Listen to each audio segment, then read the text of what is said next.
Please join me in welcoming Mr. Casey Jackson. Like you who are graduating, I was raised by exceptional parents. I was the youngest of 5 boys, and my mom's goal was to make sure that we changed the world and that we were never a burden on a woman. So to that end, she made sure that all 5 boys knew how to cook, clean, sew, do laundry, clean up after ourselves, and my mom was not good at any of those things. And I think this is so important when you go out into the work world. One of my very first jobs I had was working with sexually abused preschool children, which is not an easy population to work with. And you all are going to run into really difficult situations. But I had this moment, this epiphany out there, leaning up against the wall, just sobbing, and something came into my brain that just said, you don't need to feel sorry for them. The world will feel sorry for them. They need your help. That just changed my perspective. There's 2 things that I teach when I'm teaching motivational interviewing, and they're really core concepts that help you in life.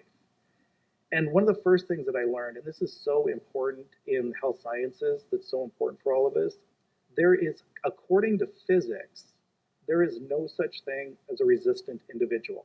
If I picked up a rubber band, how much resistance is in a rubber band? None. Until what? Until you pull on it. So when you think you're working with a patient or a client that's resistant, it means that they're struggling inside. So that's the first thing that I remind you of, is when you run into things that you think are resistance, it takes 2 people for resistance to exist. The second thing that I leave you with, from all these things that I've learned and studied, is human beings cross-culturally genuinely want their behavior to be aligned with what their core values are. So when you're thinking, again, with the patients or clients that you serve, when they're blaming outside themselves or making excuses, it means they have pro-social values.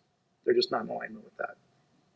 Because we want to go about and we try to fix things, and instead what we want to do is try to help heal people.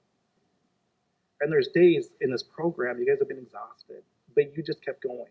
And I think you need to look at that, the guts that it took you to do that. When you think of graduating and moving through a pandemic, how difficult that was. When you think of slogging through programs academically, days you didn't want to do it, and you chose to do it. And I want you to tap into that thing about, why did you choose to get this degree? What was it really about for you? What was your vision? What was your passion? Why did you want to do this? And hold on to that as you go out and you change the world.